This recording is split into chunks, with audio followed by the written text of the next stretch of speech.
Welcome back, Halo followers. Today we have a blowout of Halo Infinite news. Alright, so there is just a ton of things that they learned from Season 1 that they explain and break down on April Fool's Day. Can you believe it? Yeah, so they posted a Season 1 recap outcomes report that basically explains in this massive essay that I'm not going to be reading to you guys, but will be just reading the summarized portion of basically what they learned in Season 1 and how they're going to be applying changes to Season 2.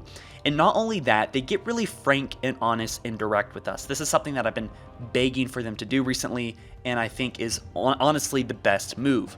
With that being said, I think the truth is starting to finally become obvious to everyone. That Season 2 is probably not going to blow us away the way that we're really hoping it will and should and has to recover. This is kind of a dark video. It's kind of depressing a little bit, but I do think it's important to watch because it might not be as bad as you're thinking, and it also gives us an idea as to what is going on with development. So with that being said, I'm gonna go right into this comment, actually not even by 343 themselves. But this person said this: how is a game supposed to be cohesive and easy to iterate on if you are using freelance or limited time contract workers? Especially a live service game, how can you expect things to run smoothly after launch when as the game launched people just leave? So this is pretty much the theme of my opinion piece that I'm going to be doing, or the opinions I'm adding to this video. So it seems that 343 Industries relied heavily on contract workers, that there was probably anywhere from 4,000 to 7,000 people that worked on the game, and that there's probably only about 400, 500 main employees that worked on the game, and it seems like a lot of those people have left since the game has released. So Sketch said this: just to manage expectations accordingly, the upcoming Infinite blog offers team perspectives on key Season 1 feedback themes. While some work items are confirmed coming in Season 2, many others are earlier various stages of development with no firm ETA. Why is that? Why is there no firm ETA? Well, they actually do break that down here. This user said, I honestly wish they would just come out and say, due to short staff restraints as of late, this has caused a fair amount of delays on our side, and we do apologize for yada yada. Well, Sketch actually did reply to that, which has 70 points down. I just noticed there are indeed a lot of challenges, he starts to say, and constraints. We're certainly not happy to be unable to meet player and community expectations. It's a difficult situation that's going to take the team time to work through. Right now, the focus is on Season 2, and we'll have to share more on that in the coming weeks. Meanwhile, a lot of production planning, costing, planning, hiring, etc. is all happening, which doesn't really lend to detailed regular updates. We understand the community is simply out of patience and, frankly, I think understandably tired of words. We just need some time for the team to get the details sorted, and then we can certainly share more as much as we can. So to translate that effectively is not a good comment. Reading between the lines, it seems like 343 Industries is in panic repair mode, that they are working on planning right now. When really, this whole time that we thought since maybe the release of the game, maybe before the release of the game when the game went gold, that they were working, well into Season 2 or Season 3 content. That's what I was hoping. But it seems like they are struggling just getting production, planning, costing, and they say planning again, hiring. These are not really the words you want to see right now in the current atmosphere. I think the responsible thing to do as each individual learns of this and hears about this news, whether you're hearing it here first or somewhere else, I think really what you have to do, you have to make a choice. Do you want to be mad about this, or do you just have to accept it and move on? There's plenty of other games to play right now. However, sticking it out for Halo is certainly something that I've always done. I love Halo. I am obsessed with it. And I'm going to stick it out through this for some reason. The same reason why any of y'all would too, is because we love Halo. We want to see a really great game, a polished game, a finished game, and we want to see it now rather than later. We were very patient for 6 years, and to see this game have more of a budget, more time, and most likely the most employees and contractors that a Halo game has ever had, ever in Halo history, with the least amount of restraints, the most freedom for Microsoft, has somehow delivered such less than we thought it would, based on those merits, right? So this Reddit user says, I know it actually doesn't matter, and for any other company, it would legit be no big deal. But the fact is that they say they couldn't release the written March update in March, even being only a day later. Is such bad optics for a team that is widely criticized right now for not being able to release anything timely? Again, it means absolutely nothing in this grand scheme of things, but the fact the higher ups couldn't stop and say, "Hey, let's get this written update one day earlier," so we released our March update in March, is baffling. It seems like 343, honestly, I have to agree firstly, is that there seems to be a massive fumble going on. I mean, at every step of this whole process, they have been fumbling, right? The store itself, it hasn't really effectively been fixed, all right? That's not even a really big issue at this point, considering like the fact that almost everyone is bored of the content. I think everyone is in agreement now that the content drought is the biggest problem. The fact that daily items are repeating, things like that. It's not even that too. It's like the updates aren't even there. Nothing's here. What in the world is going on? I know individual modders and individual teams that are making massive headway, that are doing it just for the fun of it, that still have day jobs, that are getting way more done in 1 month than 343's done in 4. So what is going on? It seems like one person or maybe a couple, and maybe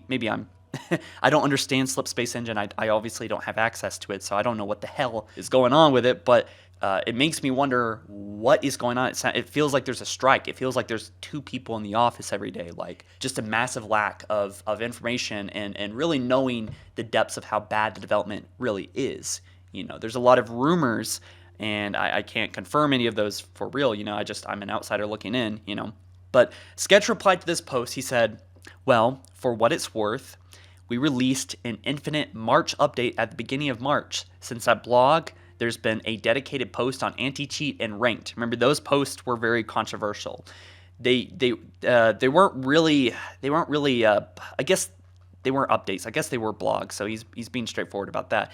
He says 2 of the hottest topics that the team is tracking, right? Those 2 things. Tomorrow we have part 1 of a season 1 outcomes blog, which we're about to get into actually in this video, as we are nearing T-1 month until season 2 kicks off.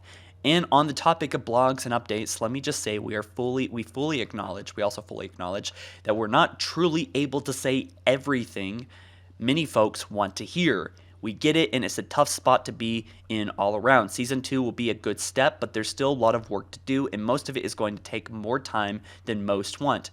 This also includes taking more time to have real dates and details we can commit to as the team continues to work through planning and future updates. There's that word, planning again. For now, though, all focus is on launching Season 2 and charting out a regular cadence of updates thereafter. So there's some good things, there's some bad things in this post right off the bat. This one actually has more dislikes than the other one. It has 110 dislikes on Reddit, right? So not getting a whole lot of praise or care. It does come off as a little bit defensive, especially when they say, we can't say something that everything that many folks don't want to hear. We can't say everything that most people are going to like, but ultimately no one likes anything that is being said here. There's a huge emphasis on planning, right? We've seen that word 3 or 4 times just in a couple quotes here. Planning. And that seems like what they've been doing since the release of this game. It seems like the planning for this to be a live service game just started in on the release of the actual game itself on November 15th, right? And there is one massively important note to point out, is that there is more content that is done. It's being withheld. We know this simply by looking into the game files, by looking at bots when you play Bot Slayer or whatever. The bots have a lot more armor. There is a lot of customization, the customization that they promised on day 1, which at this point should just be released and shared for everyone, because that ultimately is probably going to at least get into the good graces of some people, right? I think that's going to make some people happy. But they just failed in so many other areas. I would just say, like, release the content that you at least have finished right now, because the drip feeding, the withholding content, not even bringing that up at all is kind of sad, because they didn't even deliver on what they said that day 1 was going to be like. I mean, it's such an epic fell from what they said it was going to be like. Maybe the launch of the game wasn't like bad, but it was just so poor compared to what they said it was going to be like, right? So they talk more about planning, that this all this, what they need to do right now is they need to hire people and plan more. And I hate hearing that. I really hate hearing that. I would like for them to have at this point created a handful of new maps, a handful of new modes like Infection and all these other ones that are confirmed to coming to Season 2, like King of the Hill and whatever the other ones are, Last Spartan Standing or whatever, and all these other modes that should have been in the game, VIP and Assault, Bomb Assault, and things like that. None of that seems to be coming anytime soon. And even co-op, one of the most base features on this delayed game, was delayed from launch day and delayed from the 6-month or the 3-month delay of Season 2 that is now being delayed later into Season 2. That's about 4 delays of co-op, which is starting to make me really believe what I've been saying and theorizing this whole time, is that they don't know how to fix it. They have already talked about it being big challenges, and they don't know how to fix it, and that is starting to make me think that's the case for this entire game. They don't know how to fix anything. It makes me worry about Forge not launching, or maybe if it does launch, it's not going to launch working, that updates will break people's maps. This is a disaster. This is an absolute disaster. And seeing the words that we need more time for real dates and details as they work through planning future updates, sounds like no one there is doing anything, or really like anything of productive value. Like it's like they're almost procrastinating. Like, why are you still planning at this point? Like here, let me come up with a plan real quick. Let's release 4 or 5 maps for Season 2. Let's release a bunch of armor that we already have finished as an apology for the disaster. Let's give everyone 2,000 credits to spend in the store. Maybe that'll make people like kind of forgive for the store being so like crude in the past. And then Season 3, let's get Forge out, let's get co-op working, and let's release 4 or 5 more maps. Let's release all the modes. I don't know what to do at this point, honestly. I mean, they had 6 years to figure it out. They must have known this storm was coming years ago. And the fact that they're acting so, that they're just kind of handling this like day by day, acting like so underprepared for it. They didn't set people's expectations before launch.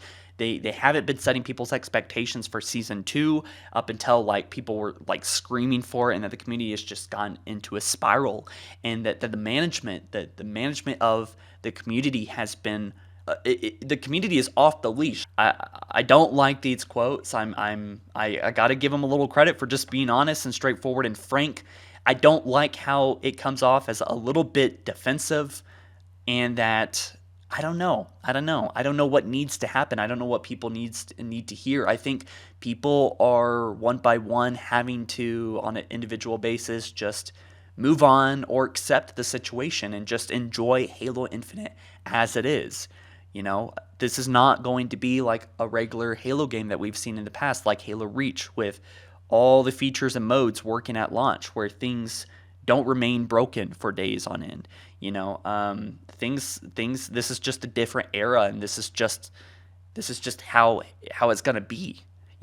And that I think Halo Infinite is gonna be a really solid game in a couple of years. But right now, I mean, unless 343, they can make a comeback, and they could make a comeback far sooner. They could surprise all of us. Maybe they're just loading up for a massive change right now. And I'm trying to be optimistic about that. I'm really excited for Season 3, which is, I believe, coming in August, late August, which is going to be about 9 months out from the original launch, which it was originally supposed to be 6, but whatever. Hey, if Forge launches working, then that is going to be a huge plus, and that I think Custom Games getting that Custom Games browser working and baked into the game, really, really, really important, right? It is unfortunate. I think 343 has lost a lot of momentum at this point, and things have come to a real stalemate.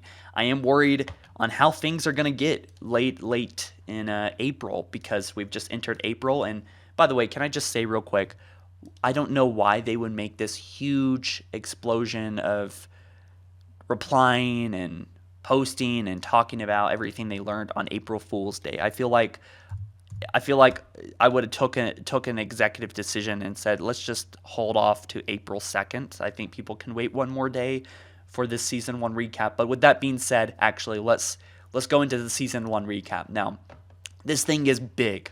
All right, this thing is big, and I will probably break it down later. I just genuinely do not have time to read this massive fucking list of items and things of people having feedback and then what they think about the feedback. But thankfully, they made it too long than a read section, and so this is what they say. By the way, guys, Season 2 probably only coming with 2 maps. They are going to be talking more about Season 2 in April in the coming weeks, which is, I'm going to guess, going to be April 22nd when we get Season 2 news.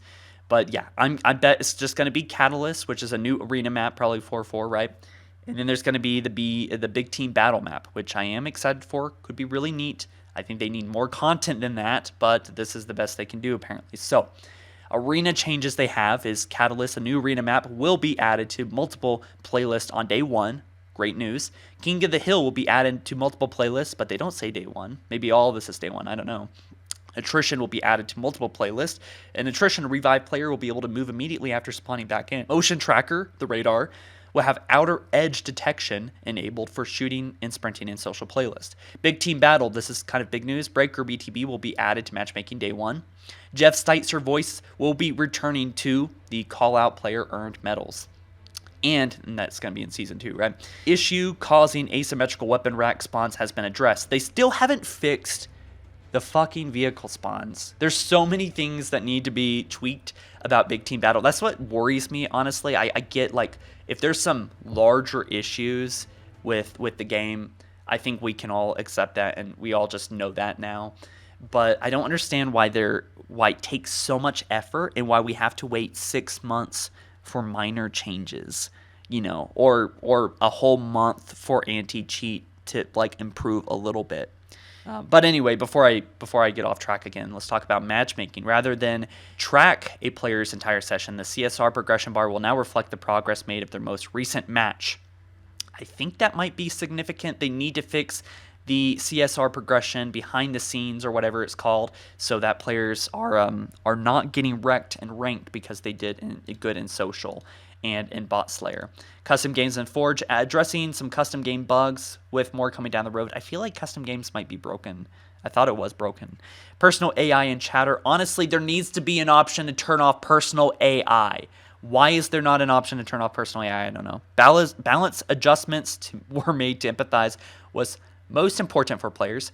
And PC, noticeable stability improvements. The team has resolved dozens of PC crashes. Weapons, a global melee damage decrease of 10% on all weapons will require the Mangler to land 2 shots and a beatdown for a kill.